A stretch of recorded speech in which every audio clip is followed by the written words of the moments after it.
Bapak Ibu semuanya. Malam. Terima kasih ya sudah bergabung pada PA malam hari ini. Saya akan menggantikan Lucy sementara karena Lucy kurang fit.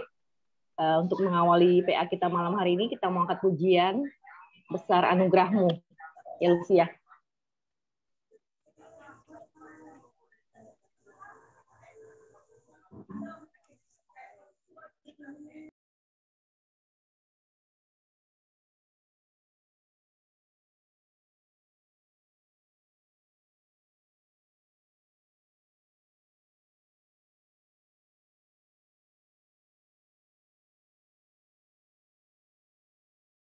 Lucy-nya keluar, Bu Lilis, mungkin salah pencet itu. Jadi belum ada suaranya. Ya, Bu Elis bisa audionya, Bu. Ya. Tadi Lucy-nya yang mau bukain belum keluar ya? Tadi keluar ya Pak Andreas ya? Ini salah pencet tadi. Jadi keluar.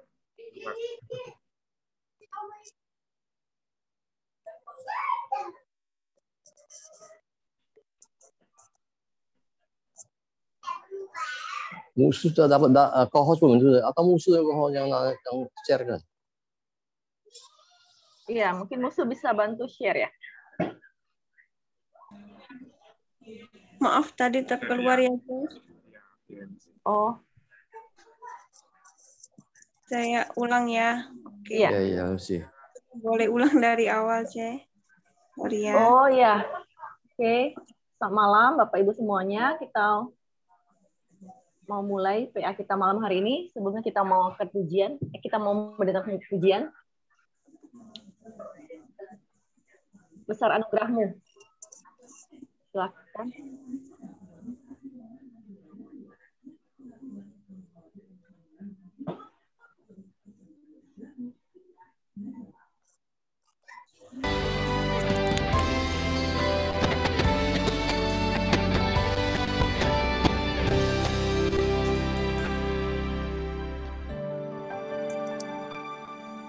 Ku ada sebagaimana ku ada,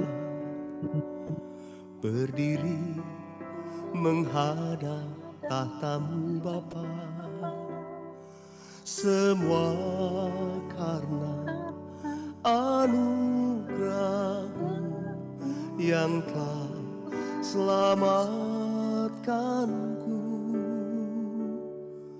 Ku hidup dalam segala kelimpahan, ku layak untuk melayani Tuhan. Semua karena anugerah-Mu tercurah bagiku. Besar anugerah-Mu.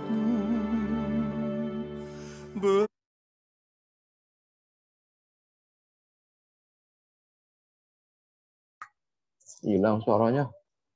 Suaranya hilang ya? Iya.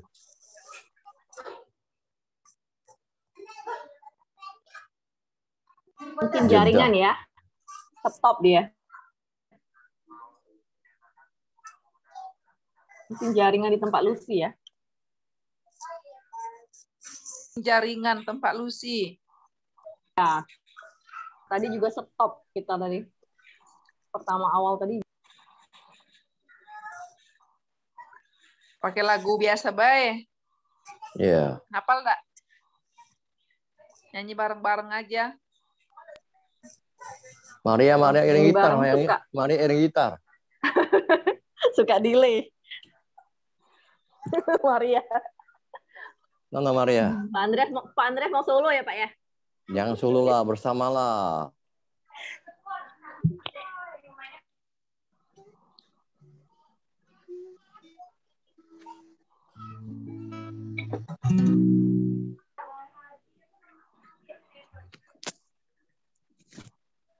Gimana, Calili?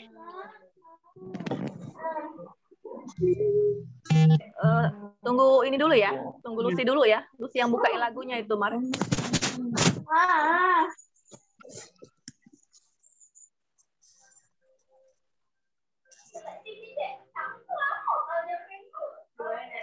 Lanjut, Lucy.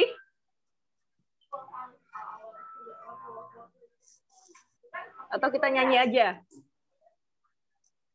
Ya lah, kita nyanyi lah, suruh Amaria ngiring gitar lah.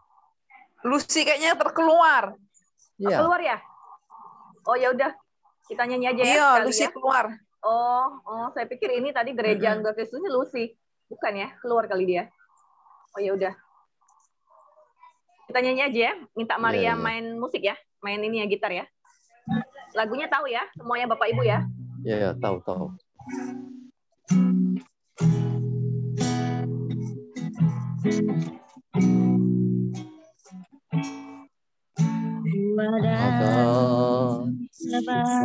Sebagaimana ku ada berdiri menghadap tahtamu Bapa. menghadap tahtamu Bapa. Semua karena anugerah-Mu. Semua karena anugerah yang Tercurah. telah selamatkan Hidup dalam ku hidup dalam segala kelimpahan. Ku layak melayani Tuhan. semua karena anugerah. Karena anugerah-Mu tercurah bagiku. Besar anugerah-Mu. Melimpah kasih-Nya semakin hari semakin bertambah besar anugerah-Mu.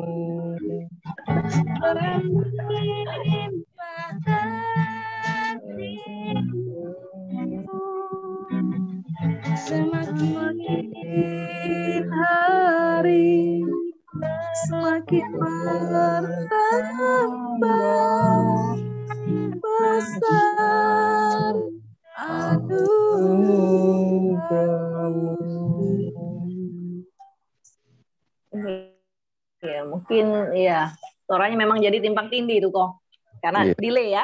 Nggak apa-apa. Yang penting semangat nyanyinya ya Pak Andreas ya. Iya. Jayu. Terima kasih untuk semuanya. Jayo. Mungkin kita langsung masuk yang dalam PA kita malam hari ini. Silakan untuk musuh.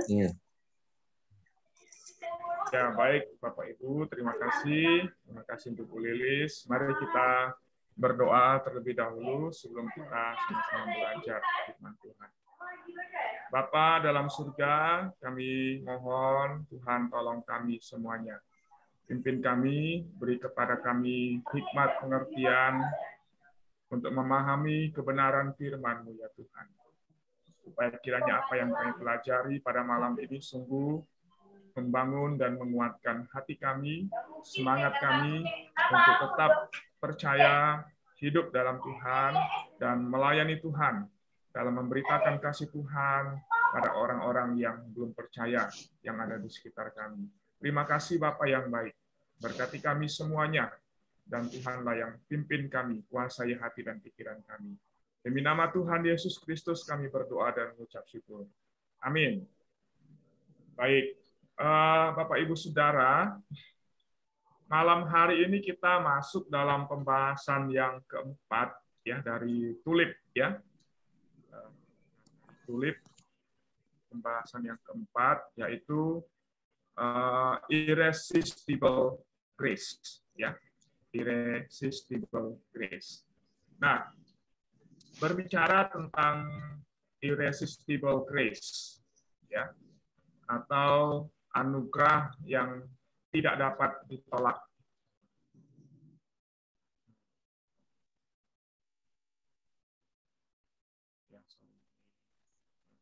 Bapak Ibu dengar suara musik kuat nggak? Apa kecil? Bisa dengar Bisa suara dengar? saya jelas, Bapak Ibu? Besar ya? Ya, besar. Jelas. Besar ya? Lumayan. Oke. Ya, mungkin volume di HP masing-masing bisa Ya. Tadi saya lupa dibesarkan, ya. besar dulu HP gitu lah tadi. Oke. Ya, baik Bapak Ibu, Saudara. Nah, malam hari ini kita akan belajar tentang irresistible grace atau anugerah yang tak dapat ditolak. Ya. Irresistible grace atau juga dikenal dengan istilah efficacious grace, ya. Itu bicara tentang anugerah Allah yang menyelamatkan secara efektif, artinya kata efektif itu artinya tepat, ya, tepat sesuai dengan apa yang ditetapkan dan yang diatur oleh Tuhan, itu efektif dan menjangkau, ya, menjangkau sepenuhnya orang-orang yang ditetapkan itu. Jadi kalau kita bicara tentang irresistible grace, artinya kita sedang berbicara atau mencoba memahami tentang anugerah Allah yang menyelamatkan secara efektif, ya, yang dinyatakan kepada mereka yang ditetapkan, ya, menggunakan kata dalam bahasa Inggris adalah determined, ya, dan atau dipilih, di-elect, ya, untuk selamat. Jadi menunjuk kepada orang-orang yang menerima anugerah Allah sesuai dengan penetapan dan pemilihan Tuhan, ya. Nah, di mana itu terjadi dalam waktunya Tuhan. Jadi bukan seturut dengan waktunya kita atau didasarkan kepada rencana kita, tetapi didasarkan kepada penetapan Allah di dalam waktunya Tuhan sendiri, ya. Sehingga Ia, ya, yang memberikan anugerah itu akan mengatasi penolakan setiap orang pilihan terhadap panggilan Injil dan kemudian membawa orang-orang pilihan itu kepada iman yang menyelamatkan di dalam Tuhan Yesus Kristus. Nah, ini pengertian secara singkat, ya, tentang apa itu irresistible grace. Nah, kalau kita bicara tentang irresistible grace, Bapak Ibu Saudara, maka sesungguhnya ini bicara tentang berkaitan tentang doktrin keselamatan, ya, yang dimulai dengan kelahiran baru, ya. Nah, di dalam Alkitab kan kita dalam Yohanes pasal 3 kita mengenal yang namanya dilahirkan kembali atau lahir baru, ya. Nah, maka berkaitan dengan doktrin irresistible grace ini berbicara tentang mereka yang memperoleh kelahiran baru, ya, bukan karena mereka ingin mendapatkannya. Ya, perhatikan di sini. Jadi kita perlu menggarisbawahi kata bukan karena mereka ingin mendapatkannya. Jadi kelahiran baru, ya, atau permandian kembali, ya, permandian di dalam Kristus itu bukan didasarkan kepada keinginan manusia untuk mendapatkannya, untuk mendapatkan kelahiran baru itu atau mengalami kelahiran baru itu. Tetapi karena kasih karunia Allah yang berdaulat, yang membedakan. Kata membedakan di sini artinya begini, itu menunjuk kepada, ya, kasih karunia Allah yang memisahkan, ya, yang memisahkan antara orang-orang yang dipilih dengan orang-orang yang tidak dipilih, seperti itu, ya. Nah, orang-orang yang dipilih oleh Allah maka akan dibawa oleh Tuhan kepada kelahiran baru. Nah, artinya di sini bahwa manusia itu, ya, atau orang-orang pilihan itu ditaklukkan oleh kasih karunia. Ya, ditaklukkan oleh kasih karunia bukan karena hati nurani mereka yang lembut atau iman mereka itu lebih ulet daripada orang lain atau lebih kuat, ya, iman mereka itu lebih kuat daripada orang yang lainnya atau orang yang tidak selamat. Bukan itu maksudnya, ya. Jadi itu bicara tentang bagaimana Allah di dalam kedaulatannya akan menundukkan hati orang-orang pilihan itu kepada kasih karunia-Nya, sehingga akan menggerakkan hati nurani orang itu untuk kemudian menerima atau percaya. Dan itu bukan dari sisi manusianya, bukan karena usaha dari manusia, tetapi itu semata-mata adalah karena Allah, ya, didasarkan kepada kuasa Allah dan kedaulatannya Tuhan. Nah, sehingga dengan demikian, ya, kesediaan dan kemampuan untuk melakukan kehendak Tuhan itu adalah bukti, menunjukkan bukti dari kesetiaan Tuhan sendiri untuk menyelamatkan manusia dari kuasa dan hukuman dosa. Dan karena manusia begitu rusak, sehingga dia tidak akan mampu memutuskan atau tidak akan dapat dirayu, ya, untuk mengikuti Tuhan. Nah, maka itu bicara tentang kasih karunia yang berdaulat mujarab, artinya itu menggunakan bahasa Inggris dari kata efficacious, ya, yang artinya berkhasiat, manjur, gitu ya, yang dahsyat, yang berkuasa, ya, yang sanggup untuk mengubahkan, ya, membaharui kehidupan orang-orang pilihan. Nah, sehingga kemudian akhirnya kasih karunia itulah yang akan membawa manusia atau orang-orang pilihan itu kepada pertobatan, ya, kepada pertobatan. Nah, hal ini dilakukan dengan kelahiran kembali oleh Roh Kudus, di mana orang yang telah jatuh, yang telah mendengar Injil, dibuat rela dan dengan sendirinya berbalik kepada Kristus dengan iman. Nah, perhatikan Bapak Ibu Saudara, kita menemukan satu istilah lagi, iman yang diberikan oleh Allah.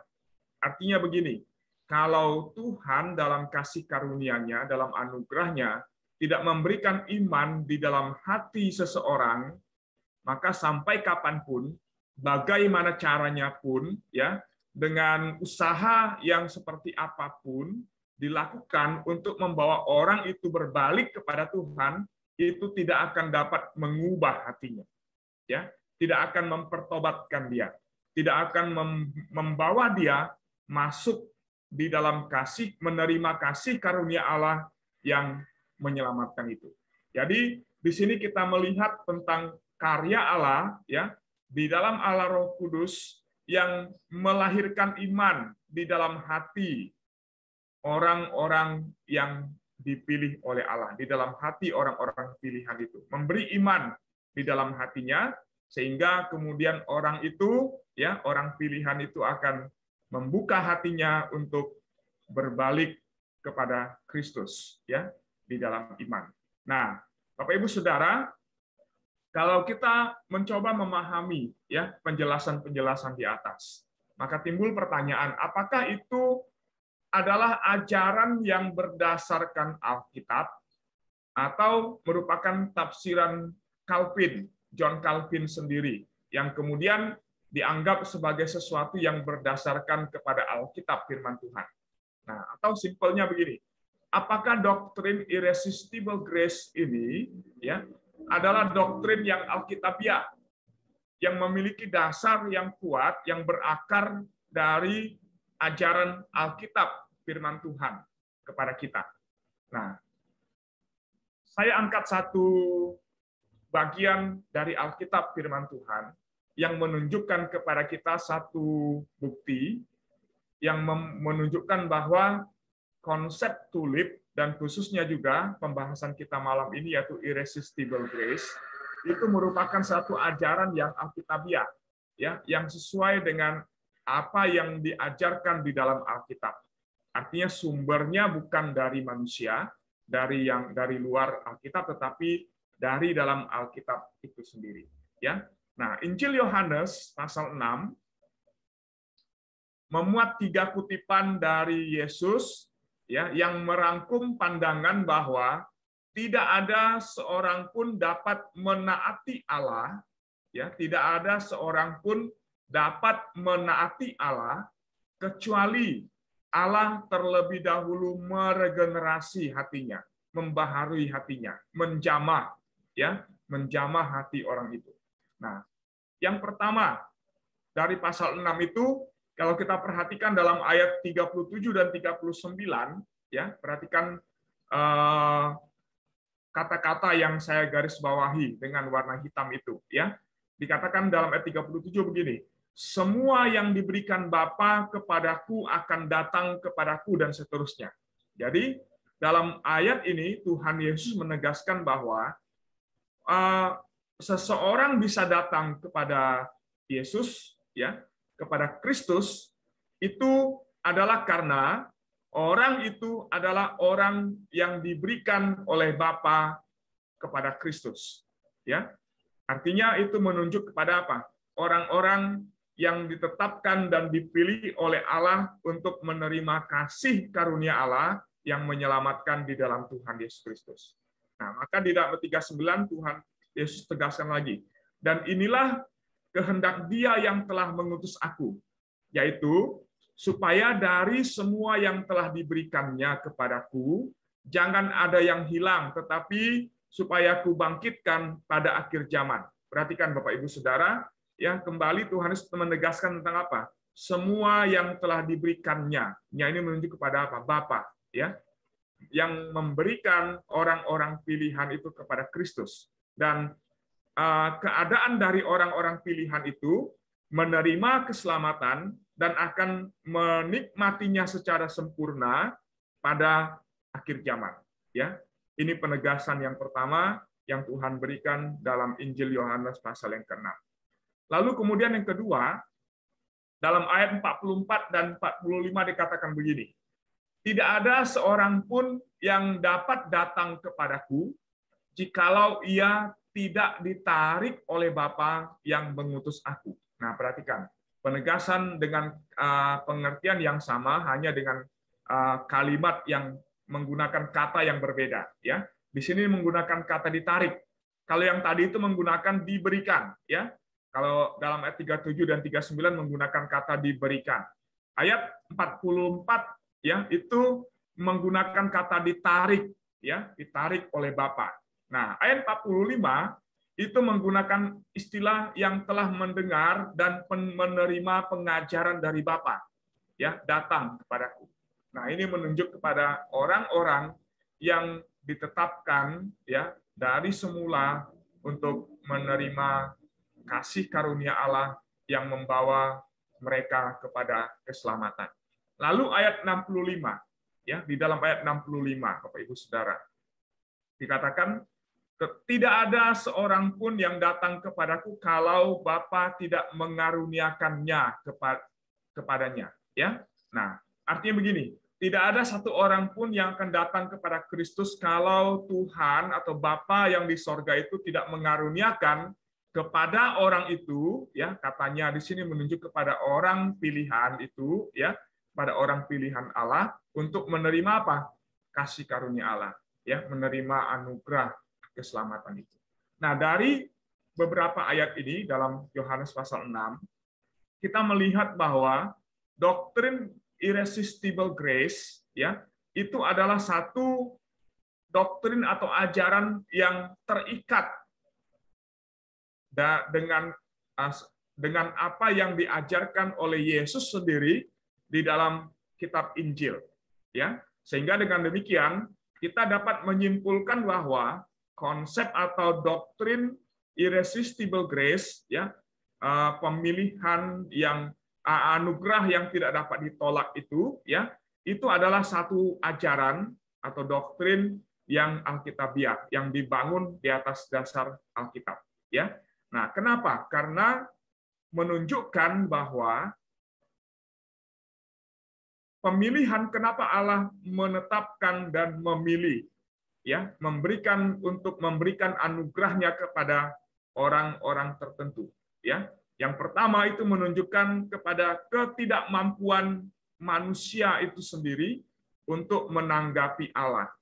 Artinya bagaimanapun keadaan ataupun usaha manusia untuk mencari Tuhan di dalam hidupnya, maka itu adalah usaha yang sia-sia. Karena manusia yang sudah jatuh dalam dosa itu tidak punya kemampuan lagi untuk meresponi Allah, mengikuti panggilan Tuhan dalam hidupnya. Ya, nah, lalu kemudian yang kedua itu menekankan tentang anugerah Allah yang dinyatakan secara umum bagi manusia, tetapi diberikan kepada orang hanya terbatas kepada orang-orang pilihan saja. Ya, anugerah Allah itu umum, artinya dinyatakan kepada semua orang, tetapi efektif atau berlaku untuk orang-orang pilihan saja. Nah, ayat firman Tuhan dalam Efesus pasal 2 ayat 4 sampai dengan 9 mengatakan begini. Tetapi Allah yang kaya dengan rahmat, oleh karena kasih karunia-Nya yang besar yang dilimpahkannya kepada kita, telah menghidupkan kita bersama-sama dengan Kristus, sekalipun kita telah mati oleh kesalahan-kesalahan kita. Oleh kasih karunia kamu diselamatkan. Dan di dalam Kristus Yesus, Ia telah membangkitkan kita juga dan memberikan tempat bersama-sama dengan Dia di sorga.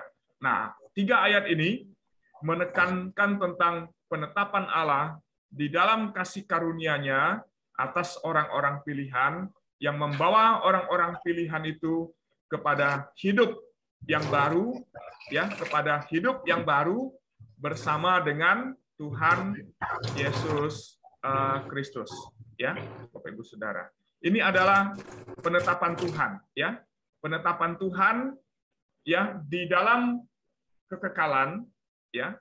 Kalau kita baca dalam Efesus pasal yang pertama, disebutkan bahwa sejak sebelum dunia dijadikan, Allah telah memilih kita. Di situ ada kata memilih. Nah, pemilihan itu menjadi efektif dalam hidup kita, ya, oleh karena kasih karunia Allah yang membawa kita kepada hidup yang baru bersama-sama dengan Tuhan kita Yesus Kristus, ya. Nah, maka di sini menggunakan kata membangkitkan kita. Ia telah membangkitkan kita, ya, membangkitkan kita dan memberikan tempat bersama-sama dengan Dia, dengan Kristus di dalam surga. Lalu dalam ayat 8-9, ya, ditegaskan ulang oleh Paulus, dikatakan, sebab karena kasih karunia kamu diselamatkan oleh iman.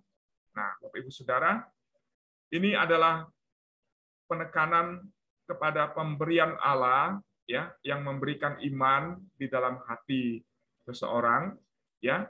Itu bukan hasil usaha kita, ya, karena kita yang mencari, tetapi pemberian Allah, ya. Itu semata-mata didasarkan kepada pemberian Allah.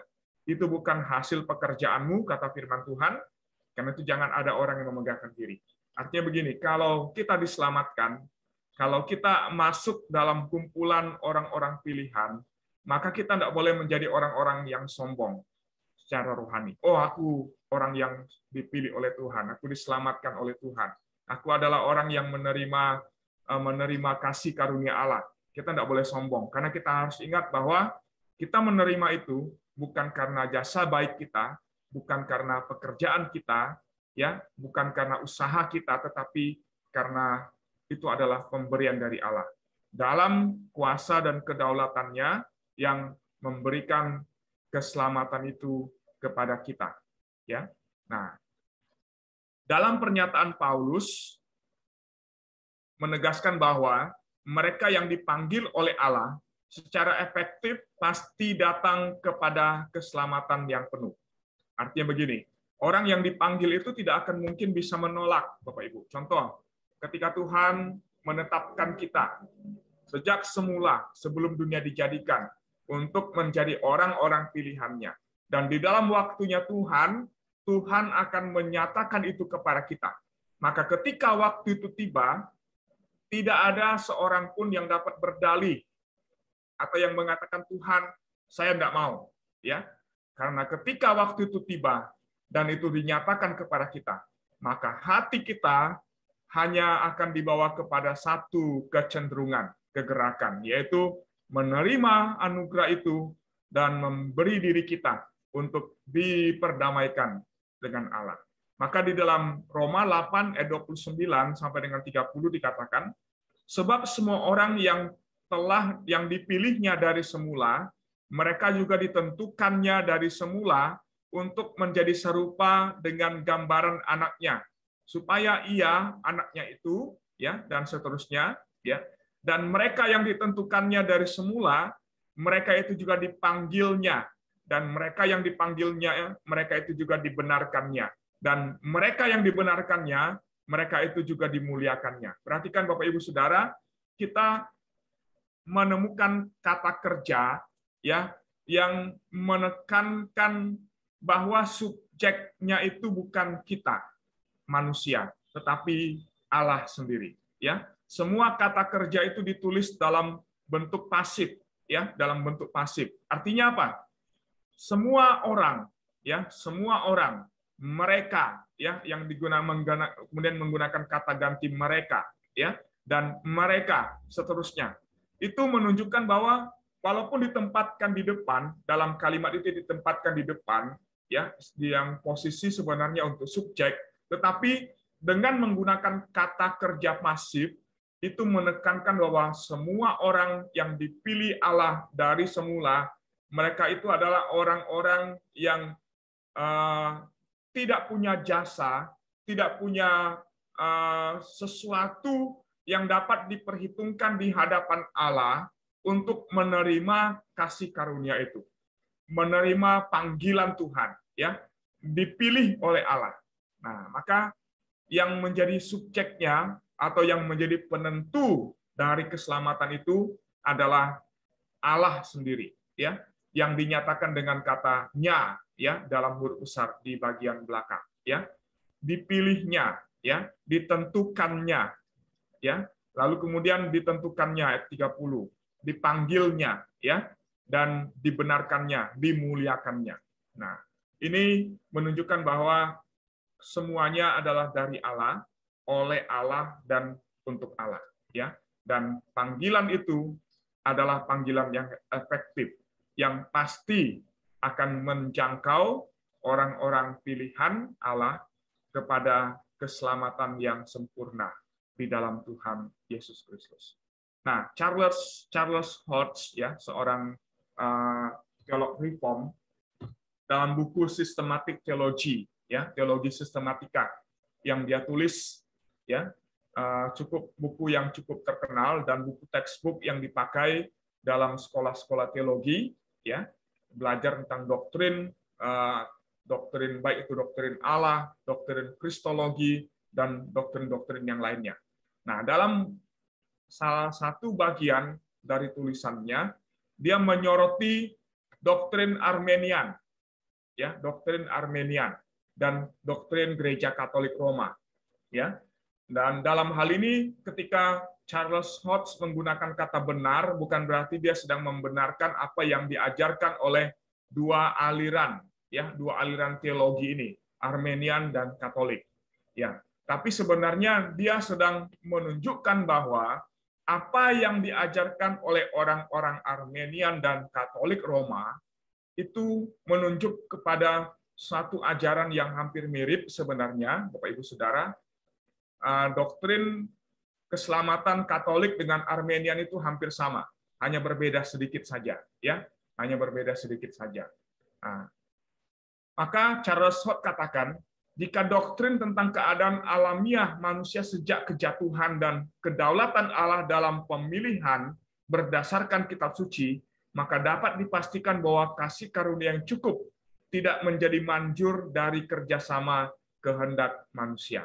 Artinya bahwa tidak ada sedikit pun unsur, ya, Charles Hodge katakan bahwa tidak ada sedikit pun unsur di dalam keselamatan itu, ya, di dalamnya ada kerjasama antara kasih karunia atau anugerah Allah dengan kehendak manusia. Kenapa? Karena sesuai dengan apa yang diajarkan oleh Alkitab, semuanya hanya karena kasih karunia, ya. Itu yang ditegaskan oleh Rasul Paulus dalam Efesus pasal yang kedua tadi, ya. Semua adalah karena kasih karunia.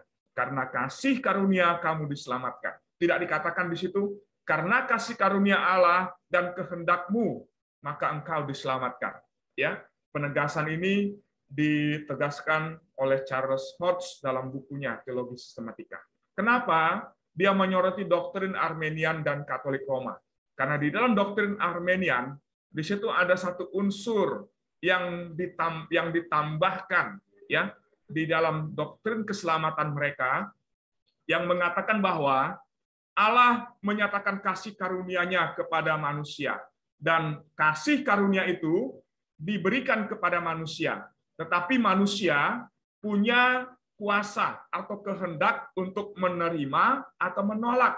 Artinya begitu. Artinya bahwa orang-orang Armenian mengatakan bahwa seseorang itu diselamatkan bukan hanya bergantung kepada kasih karunia Allah, kepada anugerah Allah, tetapi juga di dalamnya ada didasarkan kepada kehendak dari orang itu untuk menerima keselamatan itu atau menolak keselamatan itu.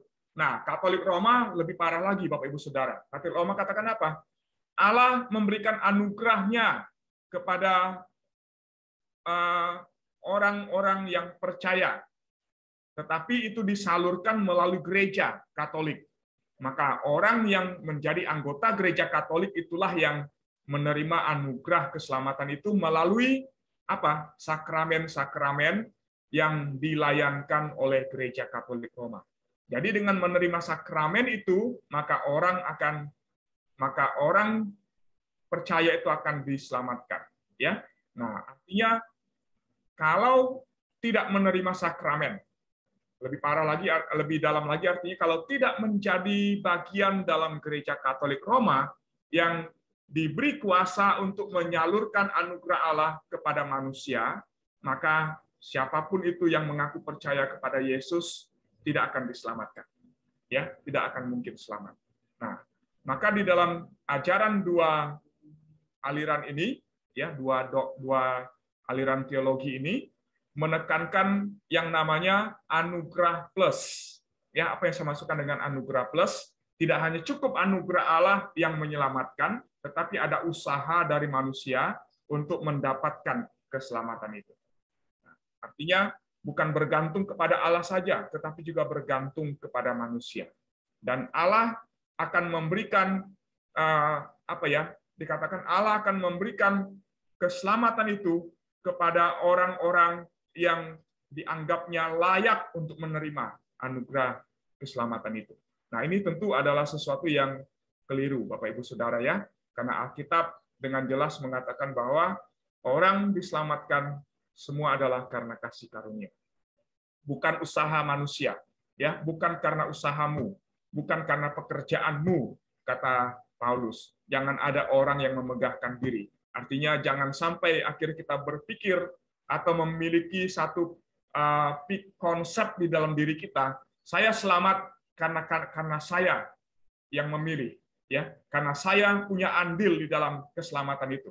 No, semua kita diselamatkan hanya karena kasih karunia Allah yang diberikan kepada kita dengan cuma-cuma tanpa kita perlu melakukan apapun, ya, usaha apapun atau pekerjaan apapun, memberikan jasa apapun, membayar apapun kepada Tuhan untuk menerima keselamatan. Semua karena kasih karunia Allah. Nah, John Piper, ya, seorang teolog Reform yang lain mengatakan begini. So, yes, you must believe. You absolutely must believe. And you do believe because God grants faith. God enables faith. Faith is the free aid to the soul that has been given life and eyes to see the compelling beauty of Jesus Christ. Nah, secara sederhana, John Piper ingin mengatakan bahwa, ya, tidak boleh tidak, ya, tidak bisa tidak, ya, hanya ya. Kita harus percaya, ya, karena kita harus sungguh-sungguh percaya, ya, secara absolut. Dan hanya dengan kita percaya, kita dapat menerima jaminan iman, ya. Kita bisa percaya, and you do believe because God grants faith. Ya, kita bisa percaya karena Allah yang memberikan jaminan iman, ya, yang menjaminkan iman itu kepada kita. Jadi dalam hal ini John Piper juga ingin mengatakan bahwa kita selamat, kita bisa percaya bukan karena kita yang percaya, tapi karena Allah yang memberikan yang memberikan iman itu dalam hati kita, yang memungkinkan adanya iman. God enables faith, ya. Allah yang memungkinkan adanya iman di dalam hati kita. Dan kemudian iman yang dari Allah itulah yang akan membuat kita ya untuk dapat iman itulah yang akan membebaskan roh kita ya, yang kemudian akan memberikan hidup dan membuat mata kita terbuka untuk melihat keindahan ya dari karya Kristus Yesus bagi kita. Nah, ini penegasan yang diberikan oleh John Piper. Artinya bahwa Bapak Ibu Saudara, ya, betul kita diselamatkan karena iman, ya, karena kita katakan bahwa orangku yang benar akan diselamatkan oleh karena iman. Tapi iman itu bukan dari manusia, bukan timbul atau satu dorongan yang di dasar yang keluar dari diri manusia, tetapi itu diberikan oleh Allah di dalam hati kita, ya, diberikan oleh Allah dari tempat tinggi di dalam hati kita. Dan iman yang adalah pemberian Allah itulah yang akan kemudian mendorong kita untuk kemudian percaya. Dan itu hanya akan menghasilkan iman, kepercayaan di dalam diri kita.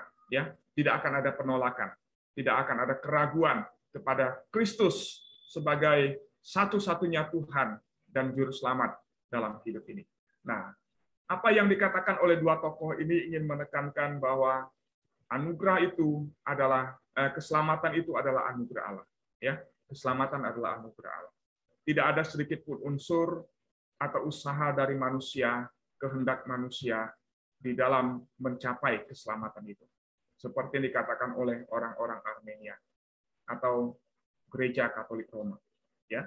Nah, kesimpulannya bagi kita diselamatkan karena anugerah Allah yang dinyatakan kepada kita sesuai dengan kuasa dan kedaulatannya, yang memberikan anugerah kepada setiap orang, yang memberikan anugerah kepada siapa Ia berkenan untuk memberikannya. Ya, Bapak Ibu Saudara, kepada siapa Ia, Tuhan, itu berkenan untuk memberikannya. Ya. Lalu kemudian ketika Allah menetapkan orang yang kepadanya Allah beranugerah atau memberikan anugerahnya, maka anugerah itu tidak dapat ditolak atau dihindari oleh orang itu, karena hanya akan menghasilkan iman, percaya. Ya. Dan kalau sekarang kita dapat percaya kepada karya Kristus yang menyelamatkan, maka artinya kita adalah orang-orang yang ditetapkan dan dipilih Allah untuk menerima anugerah keselamatan itu. Dan itu bukan karena jasa baik kita atau sesuatu yang ada dalam diri kita yang membuat Allah pantas untuk memperhitungkan itu, tetapi semata-mata karena kedaulatan dan kemurahan Allah, kasih karunia Allah. Nah, dalam pemberitaan Injil berkaitan dengan apa yang kita pelajari malam hari ini dalam doktrin irresistible grace, anugerah yang tidak dapat ditolak. Ya, sepertinya manusia punya kuasa untuk menolak atau menerima berita Injil yang disampaikan kepada mereka. Tapi kenyataan tidak demikian. Karena Allah lah yang menggerakkan mereka untuk menerima atau menolak dengan mengaruniakan iman atau tidak mengaruniakan iman kepada orang itu. Ya, jadi dalam pemberitaan Injil kita harus sampai kepada pemahaman bahwa kita ketika memberitakan Injil, orang itu menerima atau dia menolak pemberitaan yang kita sampaikan, Injil yang kita beritakan kepada mereka, itu adalah dalam penetapan Tuhan. Dia menerima karena Tuhan, karena orang itu adalah orang pilihan Allah. Dan ketika Injil diberitakan kepada dia, Allah mengaruniakan iman di dalam hatinya, yang menggerakkan dia untuk kemudian membuka hatinya, membuka hidupnya untuk percaya dan menerima berita Injil, berita keselamatan itu. Tetapi orang menolak, bukan karena dia punya kuasa untuk menolak, tetapi karena memang Allah tidak memilih orang itu. Sehingga bagaimanapun Injil itu diberitakan, ya, sampai akhir hidupnya, dia tetap tidak akan percaya dan tidak mau memberi hidupnya untuk menerima kasih karunia Allah dalam hidupnya. Nah, karena itu, Bapak Ibu Saudara yang dikasihi Tuhan, jangan menyerah kalau ada orang yang menolak pemberitaan Injil yang kita sampaikan.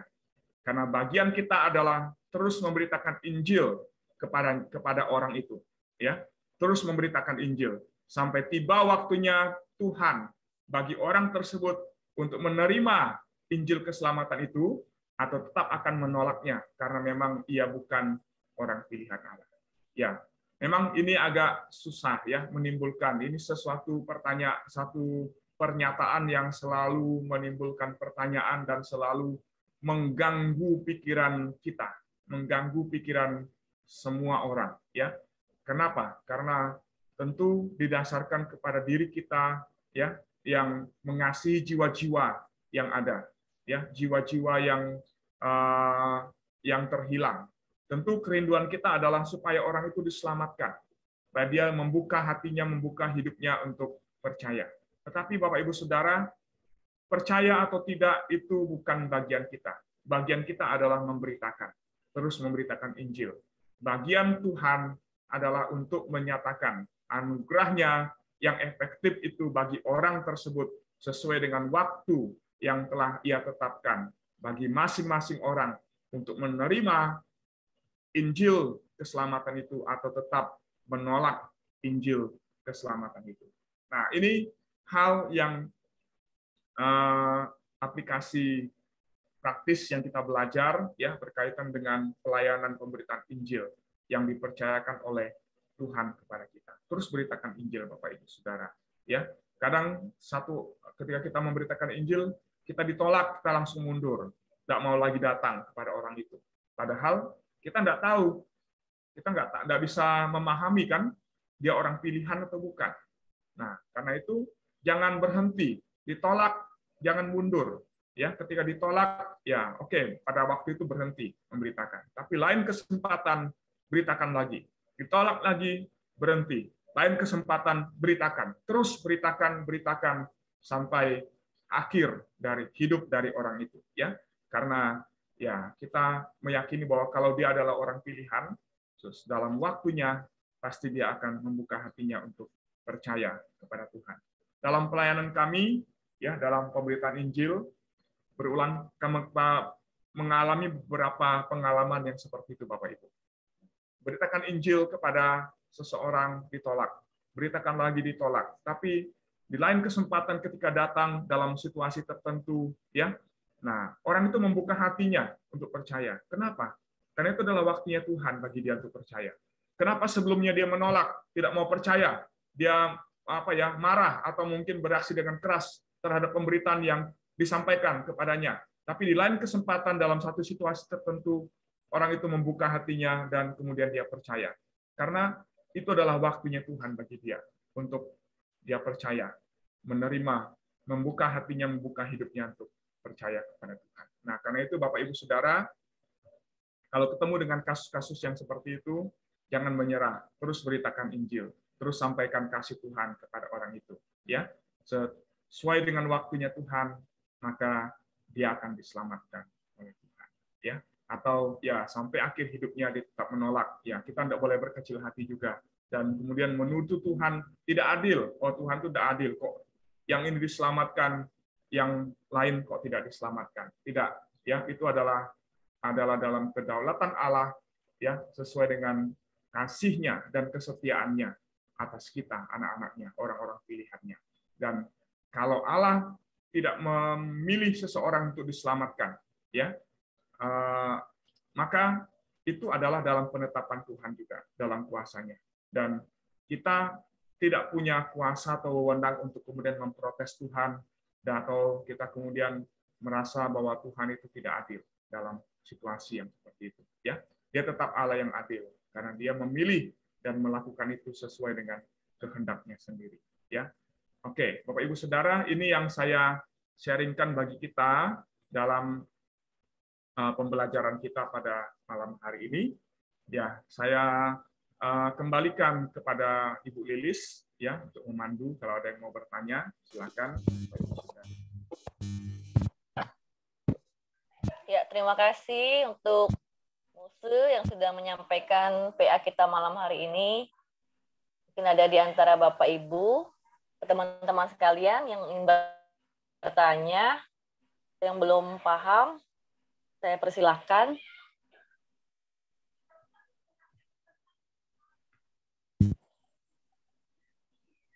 Ya, oke. Saya mau tanya. Iya Bu Shirley. Ya, silakan. Boleh nggak kita kan mendoakan mereka yang belum percaya ya, Muse ya? Iya Bu. Boleh nggak kita menawar sama Tuhan? Maksudnya gini, Tuhan mungkin Tuhan nggak pilih dia, tapi kita memohon gitu, minta Tuhan untuk pilih mereka, menyelamatkan mereka gitu. Seperti doa kita itu tahu menawar ya, Muse dengan Tuhan ya. Kayak kasus Sodom dan Gomora ya, kan? Salah nggak itu Muse ya, maksud saya gitu ya. Kadang saya lihat ada suka doa begitu, Tuhan gitu ya. Nah, kalau Tuhan tidak memilih misalnya ya, bolehkah dengan doa ini saya dibilang, saya diminta Tuhan untuk memilih mereka gitu. Ya, kalau menurut saya sih tidak salah Bu doanya Bu. Tidak masalah. Tapi tentu ya jawabannya adalah sesuai dengan apa yang menjadi kehendak Tuhan. Ya, kalau kita berdoa seperti itu tidak salah. Sama seperti Tuhan Yesus di Taman Getsemani pada malam terakhir kan dia berkata kepada Bapaknya dalam doanya, ya Bapa, kalau boleh biarlah cawan ini lalu daripadaku. Sebenarnya Tuhan Yesus tahu enggak bahwa dia harus minum cawan itu. Tuhan Yesus tahu dia harus minum cawan itu, gitu kan. Dan memang dia tidak bisa menghindar atau mengelak dari cawan itu. Dia harus meminum cawan murka Allah itu. Tapi di dalam doanya dia masih berdoa kepada Bapaknya dalam kemanusiaannya, ya. Dia berdoa kepada Bapa, ya Bapa, kalau boleh biarlah cawan ini lalu daripadaku. Tapi dalam doa dia akhiri dengan satu pernyataan, tapi biarlah bukan apa yang ku kehendaki, tetapi apa yang kau kehendaki yang terjadi. Jadi kalau kita berdoa untuk misalnya untuk anggota keluarga kita lihat kita sudah beritakan Injil, kita sudah usaha untuk bawa dia datang kepada Tuhan. Lalu kita merasa, aduh, kok mereka keras hati ya, kok tidak mau percaya ya? Atau teman kita sudah beritakan Injil kepada mereka. Kita sudah terus ajak, yuk ke gereja, datang sama Tuhan. Tapi sepertinya mereka masih mengeraskan hati. Nah, bagian kita adalah, Bapak Ibu Saudara, terus berusaha. Beritakan Injil. Dorong terus, ajak terus datang kepada Tuhan. Doakan terus kepada Tuhan. Nah, masalah dia percaya atau tidak percaya, itu adalah bagiannya Tuhan. Ya, itu adalah dalam penetapannya Tuhan. Kita tidak punya kuasa untuk mengubah Tuhan, dan memang tidak mungkin kita bisa mengubah. Dan Tuhan itu pasti tidak akan berubah, ya, tidak akan berubah. Karena kalau dia berubah, artinya dia bukan Tuhan. Nah, sehingga dengan demikian, ya, seperti saya katakan tadi bahwa bagian kita yaitu beritakanlah, sampaikan terus, ajak terus, dorong terus datang kepada Tuhan, doakan terus kepada Tuhan. Ya, nah kita kan tidak tahu keluarga kita itu atau teman kita itu orang pilihan enggak, kita tidak tahu. Tapi kita akan tahu nanti ya ketika dia dalam waktu tertentu sesuai dengan waktu yang Tuhan tetapkan, dia membuka hatinya kemudian datang kepada Tuhan. Atau sebaliknya, dia tetap sampai akhir hidupnya dia tidak mau percaya kepada Tuhan. Ya, itu adalah dalam kuasanya Tuhan, dalam kehendaknya Tuhan. Ya, jadi bagian kita adalah memberitakan, terus beritakan, terus cari orang itu, ya, terus bawa dia datang kepada Tuhan, ya, dan doakan dia. Jadi seperti itu, Bu. Tidak salah berdoa seperti itu. Tapi jawabannya tetap adalah sesuai dengan apa yang Tuhan tetapkan. Jadi bukan kita. Nanti jangan sampai kita kemudian mempunyai pikiran, oh, kalau saya berdoa seperti itu, maka saya akan dapat mengubah hati Allah. Enggak. Kita tidak punya kuasa untuk itu. Tidak punya kita tidak punya hak untuk mengubah hati Tuhan. Jadi, ya. Oke, Bu. Bisa aja berdoa seperti itu. Ya, Bu. Oke. Ya, makasih Muse untuk penjelasannya. Ya, sama-sama, Bu. Jangan jadi mundur, Bu, ya. Terus doakan, Bu Shirley. Terus doakan. Iya, Muse. Ya, ini terus doakan. Ya, terus berdoa, terus beritakan kasih Tuhan. Oke, ya terima kasih, Bu Shirley. Ada lagi yang ingin bertanya? Itu saya mau tanya, itu Muse. Ya, Bu Elis. Di dalam Alkitab kan dikatakan kalau salah satu anggota keluarga diselamatkan, seisi keluarga itu akan diselamatkan. Ya. Jadi itu pasti semuanya diselamatkan, apa masih ada yang bisa ketinggalan gitu, Pak? Iya. Ayat itu menjadi satu janji Tuhan, penegasan Tuhan bahwa Tuhan itu melakukan berbagai cara untuk menyelamatkan orang-orang pilihannya, Bapak Ibu. Ya. Nah, salah satunya melalui keluarga, ya, melalui keluarga. Nah, maka di dalam iman yang menyelamatkan itu, satu orang selamat, maka iman itu juga akan akan membawa pengaruh kepada orang-orang yang ada di dalam keluarga. Ya, walaupun tidak menutup kemungkinan bahwa ada di antara anggota keluarga itu yang tetap tidak akan percaya, ya, karena dia bukan orang-orang pilihan. Jadi Paulus mengatakan hal itu, ya, dengan satu penegasan kepada siapa itu, saya lupa, kepala penjara di Filipi, ya. Paulus tegaskan itu sebagai satu jaminan bahwa kalau dia percaya, ya, maka keluarganya akan diselamatkan, ya. Tetapi bukan berarti itu otomatis, Bapak Ibu, ya. Bukan berarti otomatis, oh kalau saya percaya misalnya, maka pasti semua Ica Candice pasti akan selamat, ya, karena iman saya. Enggak, tetap itu adalah iman pribadi, pertanggungjawaban masing-masing orang di hadapan Allah. Jadi seperti itu. Nah, karena iman itu adalah, iman keselamatan itu adalah pribadi. Tuhan memberikan iman kepada masing-masing orang. Jadi iman itu bukan sebagai satu garansi bahwa saya percaya maka semuanya akan percaya, ya. Nah, kita jangan sampai kemudian salah memahami ayat firman Tuhan itu, ya. Jangan sampai salah mengerti ayat firman Tuhan itu. Memang Tuhan katakan satu orang percaya, seisi rumah akan diselamatkan. Kata itu mengandung pengertian bahwa satu orang percaya, ya, maka iman orang yang percaya itu akan membawa dampak pengaruh kepada anggota keluarga yang lainnya. Sehingga di antara anggota keluarga yang ada, yang adalah orang-orang pilihan, maka pasti akan mengikuti iman, ya, iman yang mula-mula itu. Sehingga mereka akan menerima keselamatan juga, ya. Nah, tapi ya tetap saya katakan tadi bahwa bisa jadi ada anggota-anggota keluarga yang tetap tidak akan diselamatkan karena itu bukan, ya. Dalam kehidupan kita yang nyata kita melihat bahwa ya masih ada kan anggota-anggota keluarga yang tidak diselamatkan. Saya pribadi kalau mau lihat kepada anggota keluarga saya, ya, keluarga besar semuanya, wah, masih banyak mereka yang belum percaya, Bapak Ibu Saudara. Masih banyak mereka yang belum percaya. Nah, tapi bukan berarti itu membatalkan atau membuat perkataan Tuhan itu tidak bisa dipercaya, bukan itu maksudnya. Tapi kita memahami, ya, bahwa iman itu ada iman universal, tapi juga ada iman pribadi, ya. Iman universal itu bicara tentang iman kumpulan dari iman-iman pribadi yang disatukan, ya, disatukan oleh Allah di dalam persekutuan dengan Tuhan Yesus Kristus. Jadi tetap yang berperan di situ adalah iman setiap orang, ya, iman pribadi, iman dari masing-masing. Ya, seperti itu, Bu Elis. Makasih, Pak. Ya, gimana Bu Elis? Masih ada ini? Masih ada yang belum jelas? Masih ada saudara dua masih belum terima Tuhan Yesus. Ya, percaya. Oke, ya, doakan Bu, terus doakan dan terus beritakan. Ya, makasih ya Pak ya. Oke Bu, ya sama-sama Bu. Terima kasih.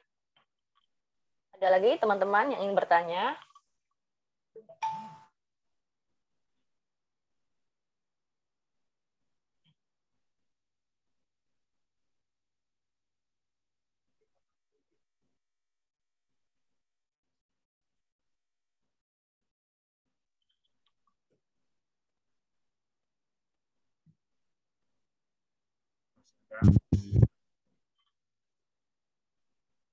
tidak ada lagi yang bertanya, kita mau berdoa ya. Sebelum kita tutup PA kita malam hari ini. Ada yang ingin doakan, Bapak Ibu sekalian?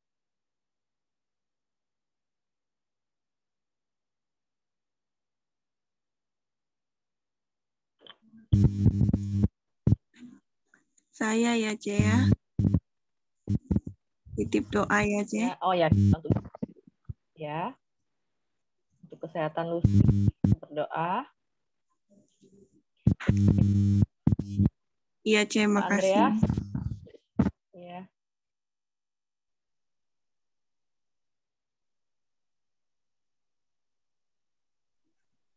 Suara Pak Andreas. Kau sebut tapi sering kamu nih. Iya, Pak. Doakan saya, kesehatan keluarga, dan terutama kesehatan rumah saya, Lucy. Itu, Lilis. Oh ya, oke. Kesehatan untuk ya. Pak Andreas, kesehatan keluarga juga. Ada lagi Bapak Ibu yang lain?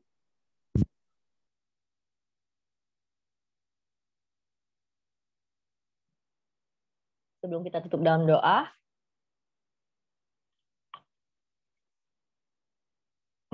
Kalau tidak ada, kita mau berdoa bersama-sama.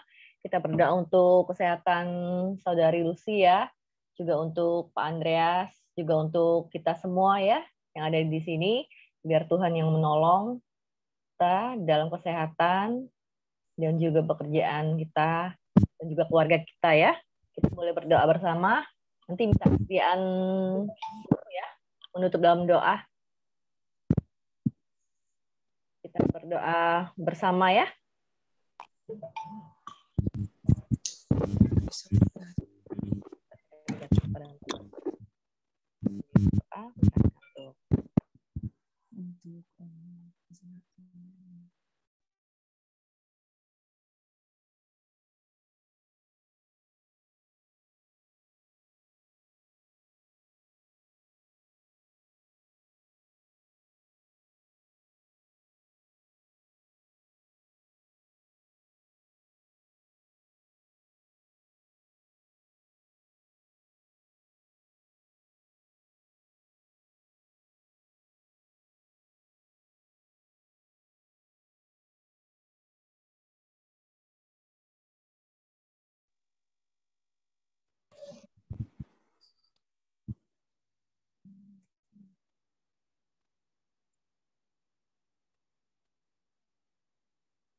Amin.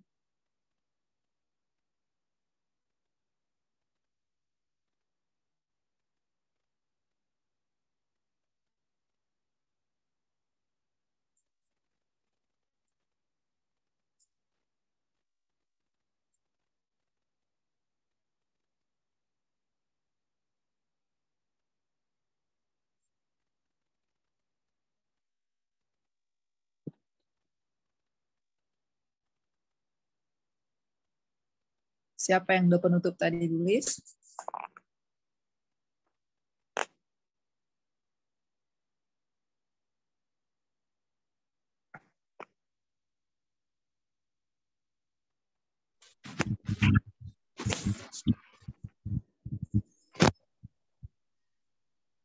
Minta sembuh ya menutup dalam doa.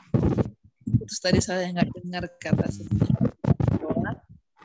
Bapa di sorga, terima kasih malam hari Tuhan. Syukur telah dipilih oleh Tuhan secara istimewa menjadi orang-orang yang diselamatkan, menikmati karunia di dalam Engkau. Dan kami berdoa Tuhan untuk setiap orang yang belum percaya kepada Engkau. Kiranya Engkau berbelas kasihan, menyelamatkan anggota keluarga kami, dan pakailah kami semua ya Tuhan, menjadi alat di tangan-Mu, pemberita kabar baik bagi mereka, dan menjadi saksi Kristus yang sungguh menggerakkan hati mereka, boleh menerima Engkau sebagai Tuhan dan Juru Selamat mereka. Terima kasih Tuhan, kami akan beristirahat pada malam hari ini. Tuhan juga memberkati kami. Tuhan yang menolong setiap apa yang kami kerjakan dan jemaat-Mu kerjakan sepanjang hari ini. Malam istirahat ini kami istirahat dengan kualitas yang terbaik. Oleh karena Tuhan memberkati, dan besok pagi kami bangun, siap melakukan apa yang Tuhan mau kami lakukan melalui pekerjaan kami, keluarga kami, dan seluruh kehidupan kami. Terima kasih Tuhan untuk hamba-Mu yang sudah menyampaikan, untuk Musa Daniel, dan memberkati dia, memakai dia lebih lagi. Dalam nama Tuhan Yesus kami berdoa. Haleluya. Amin.